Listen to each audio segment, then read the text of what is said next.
and I am a senior training manager with AT&T. I am in my 15th year with the company. I came in as an entry level working as a retail sales consultant.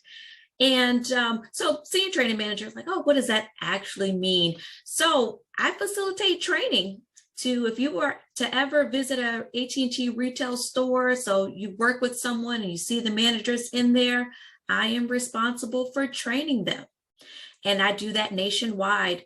COVID has definitely changed a lot of things. So our training that we do is all virtual. So, and in one given class, I could have someone in New York, someone in Idaho, or I could have someone in California, all the same. So the way we work virtually definitely gets us to reach out to everyone a little bit more. And I kind of like it. So I work from home. So as you can see right now, I'm in my office. So my commute to work is just coming down the stairs. So I really love it to do that. So I mentioned earlier, I came in as entry level. As at that time when I started, I had graduated from high school and I completed about a year and maybe one semester of college. And then soon enough, my daughter came. So I started a family very young. And so having that family, you know, I got into work and been off and on with continuing my classes. A really good perk about AT&T is that they offer tuition reimbursement. And that's something I've taken advantage of over the years. And tuition reimbursement is just that financial assistance as you're pursuing your degree. So I'm about 2 classes shy of getting my bachelor's, so I'm really excited. I can tell you that my most favorite part of my education journey is when I attended an HBCU. I attended Virginia Union University, which is in Richmond, Virginia, and it was probably 10 years after I first started college, and I can say being on the campus, I was just like, this is what I really needed for my college experience, to be able to learn from different professors that look like you.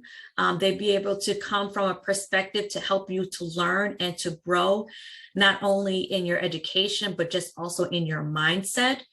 It's immeasurable. So now that I have teenagers, you know, that's the same conversation that I have with them, just to see if an HBCU might be the right path for them for college. So I'm a student of life, so I'm definitely a proponent of reaching and going to higher education, though I do also have the understanding that not everyone has to go to college, right, to do what it is that they are passionate about or what they want to do. Of course, as the saying goes, you know, if you love what you do, you never have to work a day in your life.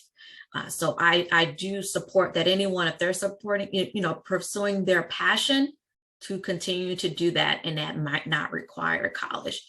But of course, I do hope if you want to be a doctor that you know you need to go to college. I need you. If you're going to be my doctor, I really need you to go to college. So it just all depends on what your passion is. So ask the question of what does it mean to be African American? Man, that is such a loaded question, such a loaded question. And I would say, for one, we are not a monolith, which just means that we cannot be characterized, we cannot be defined or even stereotyped as just one single value, one single norm, one single culture, or even appearance, right?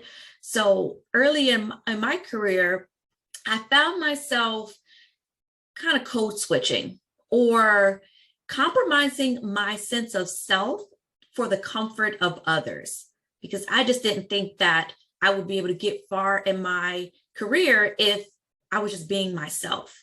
Because when I looked around, I didn't see a lot of me. Now, through my experience and learning and having mentors, which having a mentor is definitely valuable as well. So having mentors within the company that I work for, I started to gain a bigger sense of confidence to that. So now I do bring my authentic professional self to work. Of course, when I'm around my friends and my family, that's a different self, right? Work still has to be professional, but I do bring my authentic professional self to work. And that's even down to my hair, right? At one point in time, I have locks. is that going to be okay at work?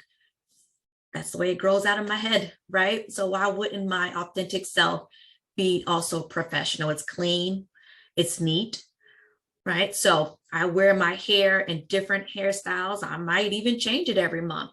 That's still professional. And so, in me having more confidence, I know that to be true. I know that to be true. So I definitely bring my more authentic professional self to work. And I now know that with the work ethic, my vision, my ideas that I bring to the table, that it is the default, right? So others should be wanting to perform how I perform because of what I bring to the table. That I don't necessarily think that I need to be or perform or act a certain way because that only looks like the default. I'm the default as well. I'm the default as well. So, but that does come again through that mentorship, that confidence, and seeing things through, right? Now, someone that may look similar to me at work, they may have a different path for them. They may have a different authentic self that they bring to work, and that is also okay. Because what's not okay is that the performance of someone else that may look like me gives you the right to see that that's how I am. Nope, I'm different. I'm Randolyn. And I bring something very different to the table than anyone else, right? So when I walk into a room where I sit at a table, then I'm being defined by my individual work to do that. So that's pretty much been my journey with AT&T, and with me being in my 15th year, and I love the company. I love the thing that I do at work.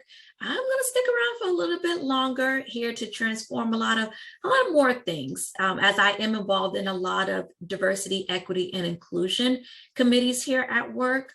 And I think I've been also able to help some of the transformation that we are currently going through. Now, I will say, just a nugget, maybe a gem that I do want to leave with you all, is that learn your history. Learn your history because it is definitely something to be proud of. Do not think that the education is going to come to you. You must go and search for it. And you will be very surprised. Again, you will be very proud of the things that you find. And that goes back into what I was saying earlier, that we cannot be defined by one single norm. We shouldn't do only this certain thing. We shouldn't look this certain different ways, because as you're doing your research and you look at Africa more, they're different tribes. And through our lineage, we've brought that over. We don't even know it, but we did. And that's why we don't look the same. That's why we don't have all the same values, or we don't all have the same culture. Because in Africa, there's different tribes, and that's the same thing over there. So I will leave you with that. Just learn. Don't wait for the things to come to you, because it won't. It'll be diluted, but go look for it, and you'll be proud that you did. So thank you. Again, my name is Randolyn Jackson, and I appreciate you listening.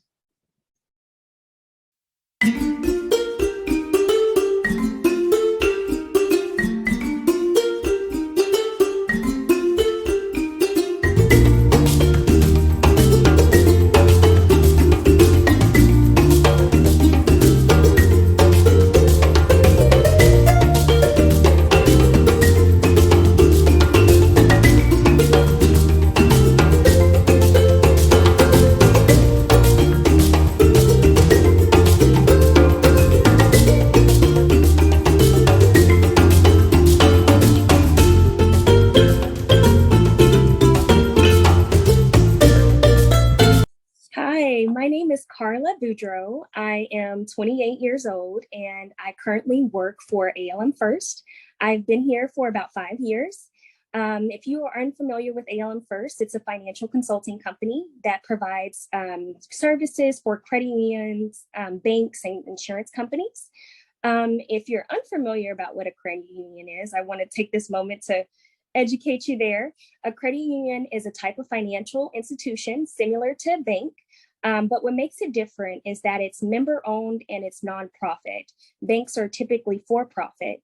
So I recommend you all, as you start to, get older and make your own money and save your money in certain areas of financial institutions, take a look at some credit unions. They typically provide better rates for home loans and homes and savings accounts, and they're actually really involved with lower income communities. Typically, credit unions are named based off of the communities that they're a part of. And since they're so community oriented, they typically have a strong focus within diversity and inclusion efforts. So the company I work for supports nonprofit financial institutions, as discussed. When I started at ALM, I began employment as a junior office manager. At that time, I was 22 years old. I had no idea what I was planning on doing. I just needed a job and needed to make money. And shortly, maybe about a month after, I was promoted into an office manager role. And then about a year later, I was promoted into an HR generalist role. And then about maybe a year and a half later after that, I was promoted into an HR manager role, which is my current role today. So right now, as an HR manager, I help support over 130 employees, both in the United States and internationally. My job consists of managing the company staff, and that consists of helping coordinate and support recruiting efforts. So I'm typically the first person that a new hire or a candidate typically talks to. I'm the type of person that will conduct the screening process. I'll take a look at their resumes. I'll get it sent to the hiring manager for review, and then I'll follow up with the candidate and be that main person they're in contact with. So I enjoy that portion of my job, mainly because most of the time people are very hesitant and nervous when it comes down to the interview process. And it's really important for me to help ease their concerns, to help support them in the best way that I can, so that they can be the best that they can be when it comes down to their interviews. Typically, the roles that I'm filling are financial analyst roles. These are individuals that have a finance degree, but I've also seen individuals who apply for these roles have a mathematics degree or even a bachelor's degree in business. I've really noticed that it's really important for individuals who are interested in the financial service industry to have some type of internships underneath their belt. So if you are interested in this arena, please make sure you do your research. Make sure you find internships while you're still in college, so that you can find a full-time job once you try to take or move forward into a full-time position in financial service industry. What I would also encourage you to do, if you're not interested in the financial service industry, is to take a look and do your research. Look on Google, take a look at resumes for positions that you're interested in. For like instance, if you're interested in an HR manager position, take a look at what an HR manager resumes look like, so that you can see where someone is going and their background that they had to go through in order to gain that experience to solidify that position. Same for marketing roles or digital roles, whatever have you. You can do the same thing, and Google can be your best friend. So another part of my job is that I'm very involved within the recruitment process. I help onboard new employees. So when the employee comes in on their first day of work, I'm the person that they're talking to. I'm helping provide them with a ton of resources that can help them be the best that they can be. My favorite part about my job is the involvement within diversity, equity, and inclusion efforts. I help assist with monthly conversation with our staff in regards to the disparities that exist in America. We discuss how this impacts the company and ways in which everyone can do their part, so that it can be a better place to work for. Everyone should feel comfortable to walk into a job that they're a part of. And I really enjoy helping ease those concerns, have those hard, difficult discussions that are so important to have as a company. So as far as my education goes, I received my associate's degree from Richland College, which at that time was part of Dallas County Community College District, and now it's known as Dallas College. Going to community college was the best option for me. My mother and father separated when I was in fourth grade, and money was tight. I'm a product of parents being on Section 8. I'm a product of parents being on food stamps, government assistance, but there is a way to get out of that position and not having to follow that direction. And going to community college was the best option for me initially. After that, I transferred to the University of Houston, stayed there for about a year, didn't feel comfortable and wanted to come back home to Dallas, and ended up completing my education at the University of Texas at Dallas in Richardson, Texas. There, I obtained my bachelor's degree in biology in 2017, and I never thought I would be in HR. As you can see now, I tried to get a biology, I did get a biology degree and ended up trying to be in the medical career or field. And I wanted to do that because I wanted to help people. But ending up in HR showed me that you can help people in different ways. So don't limit yourself to a certain profession. Ask yourself, why do I want to go into that profession? And start to look at other avenues that can exist outside of the typical, I want to help people because want to be in the medical profession like myself. So what does it mean to be African American? To me, being African American means being who you are. Our complexions, our history, our culture is a badge of honor, and it should be respected. But that respect starts within, and self-acceptance is key. So when I started at my current company, I was the only Black person out of 50 employees. So it was very difficult for me to feel comfortable with who I was. But last year, the highest award that was granted to myself, which was when I decided to wear my natural hair at work. And deciding to wear my natural hair was very difficult because it was hard to accept how kinky it was. I have an afro.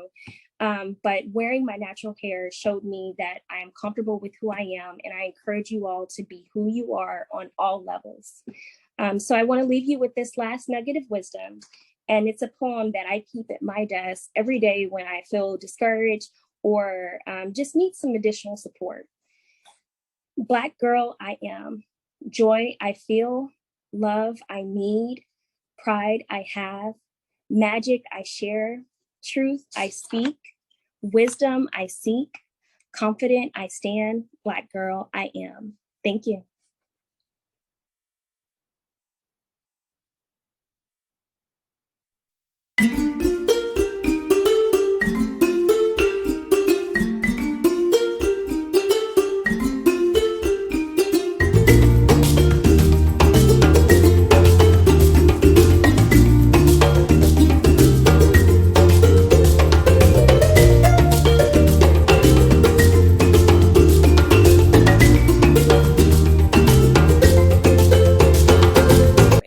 Leah Frazier. Currently, I am the CEO of Think3 Media.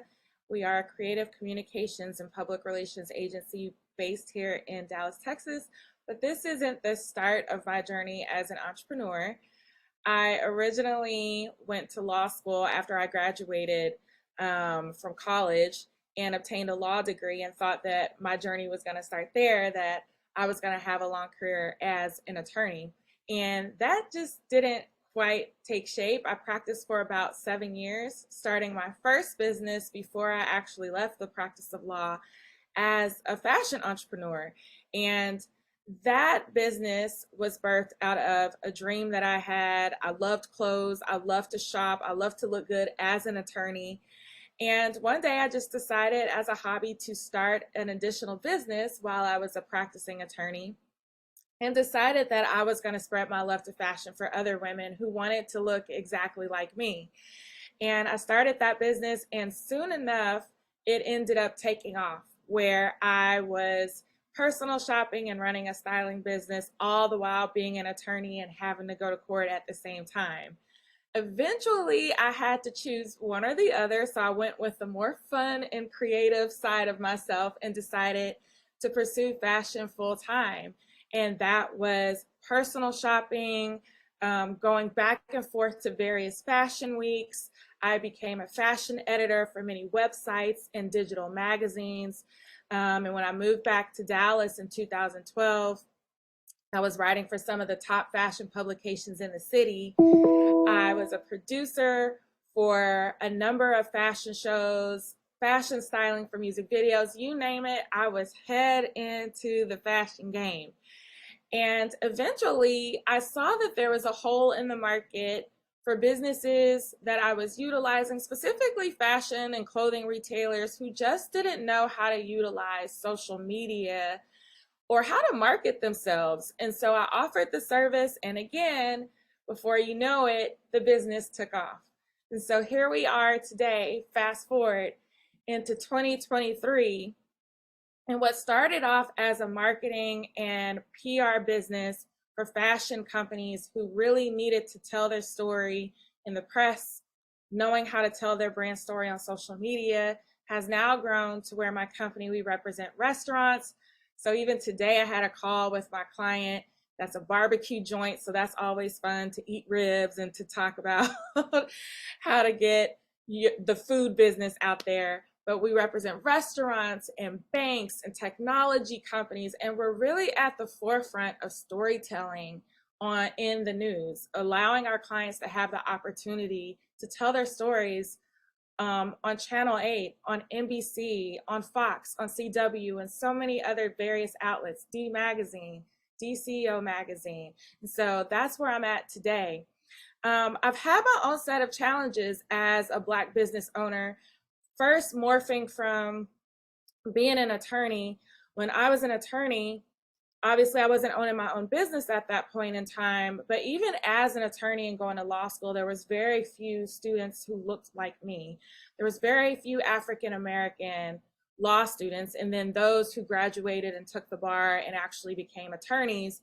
And then I went into a federal practice, and so going into a federal practice as an attorney, that narrowed the pool down even further. But I didn't allow that to discourage me. I actually looked at it as an opportunity to really just go in and give it my all so that I could reach back and step my foot through the door, but reach back and bring others who wanted that same opportunity to go through the same exact door, maybe even a window at times, just like myself. Moving from attorney into the fashion industry, it was the same. Oftentimes I'm at tables with some of the top voices in fashion. And it's a little bit insane because if you look at the fashion industry, it's super diverse. But those that are making the decisions at the top don't necessarily reflect the culture or the industry itself. It's often not as diverse, those who can control which designers succeed or which designers actually can get assistance. And so I use that as an opportunity to join various boards, even though oftentimes I was the only person, the only African-American person, and oftentimes the only woman speaking for those who didn't necessarily have a voice. And although that is a challenge, again, I flipped that to an opportunity in order to use my voice and to be their voice. And once I got on the board, to open the door and to allow others that look just like me to come in so that we could make the fashion industry, specifically in Dallas, the Dallas-Fort Worth Metroplex, a better place. And then as we shift into entrepreneurship as a CEO, statistically, if you look at founders and specifically Black women as founders, that number and that percentage is very, very, very, very low. You look at those that are in entrepreneurship that actually have to fundraise, and 9 times out of 10, that's going to be a tech company, or that's going to be a company that has to have millions of dollars to run their business. If you look at those companies that have to fundraise for those founders that are Black women, you're looking at less than 1% that are actually C-suite executives or founders that are able to raise that venture capital. And so you're looking at a very low percentage. Again, that's a challenge. That means that we're having an issue getting access to funding, getting our businesses off the ground. But again, that for a lot of us, it doesn't discourage us. It actually lights a fire under us to keep going, to encourage one another, to set new rules and new boundaries, to meet with top leaders and executives to make sure that there's diversity, equity, and inclusion in these spaces. And again, I have flipped my challenge into an opportunity to create spaces for those who are going to come after me. And so as an entrepreneur in Dallas, it's been a very, very, very great journey. Think3 Media is doing amazing. Our business is up significantly, even during the pandemic, helping everyone in the Metroplex to get their stories told in the press and the media. And I am honored to be a Black founder, a Black entrepreneur representing Black-owned businesses in our Dallas-Fort Worth community. And I'm excited about Black History Month because I feel like 2023 is going to be a year where so many legacy builders, legacy businesses are going to thrive, and where we're going to make history alone here in the city with all of the entrepreneurs that we have represented.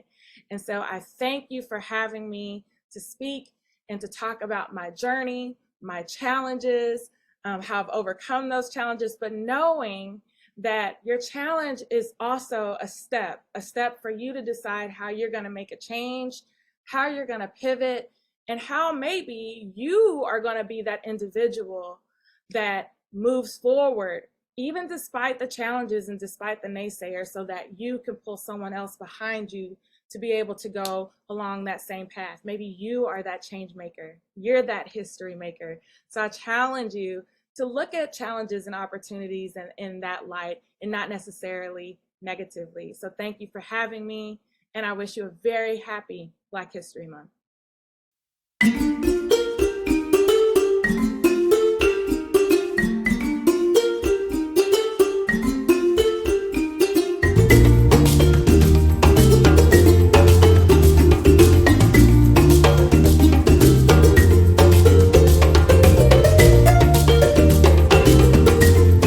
My name is Rochelle Glover, and thank you for allowing me to speak to you today in regard to Black History Month.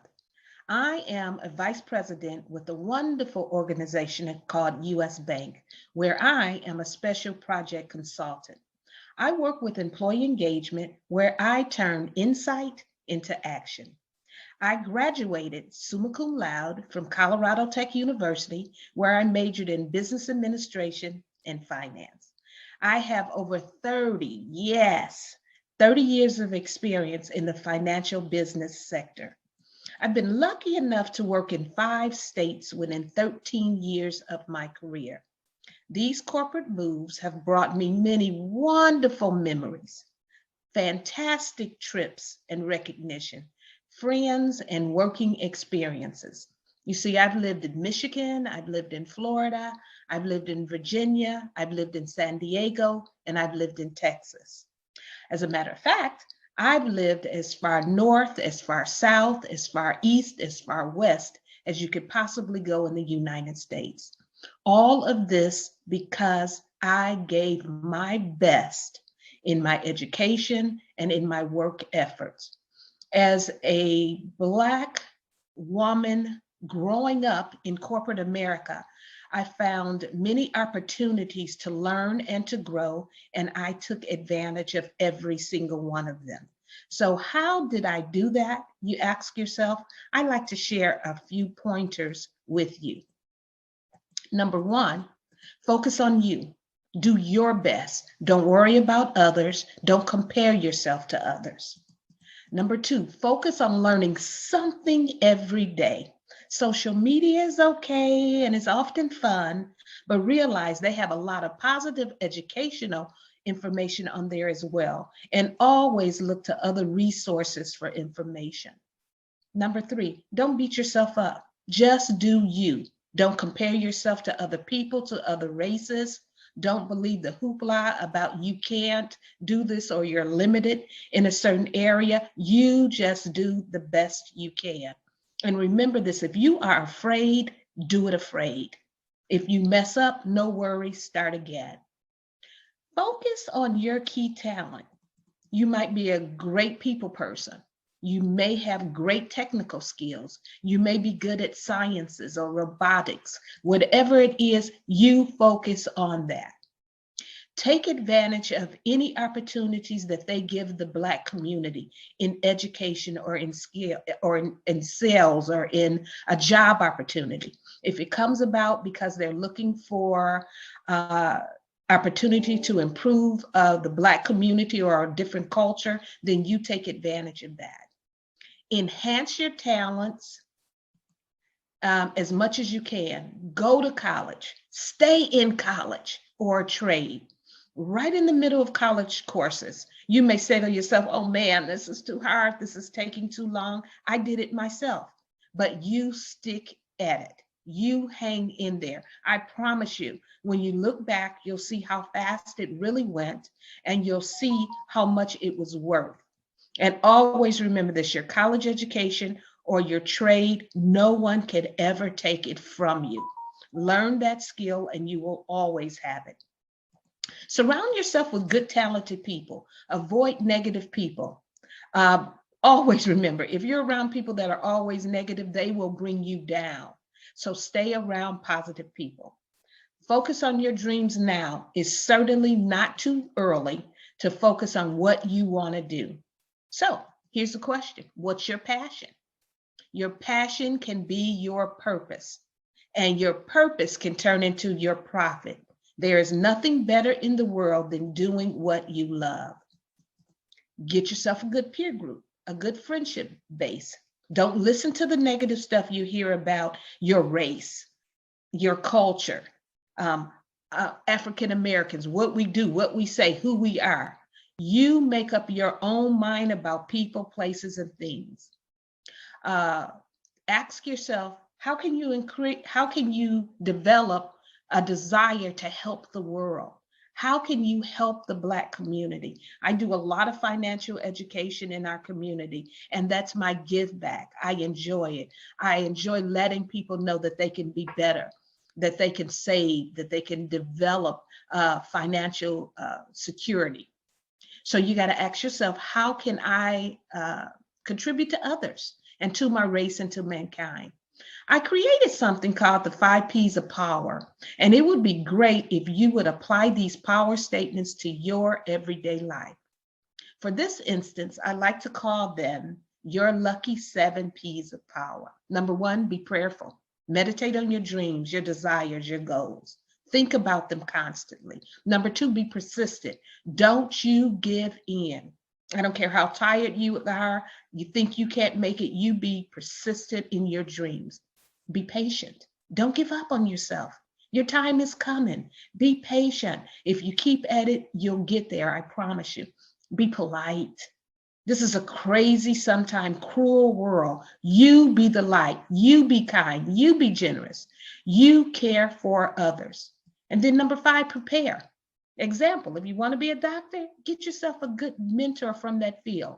Be about the medicine, the science, the medical marvels. Look into creating improved patient care. Example, create a new version of a mammogram machine, please, and you'll go make millions while making life better. Number 6, plan.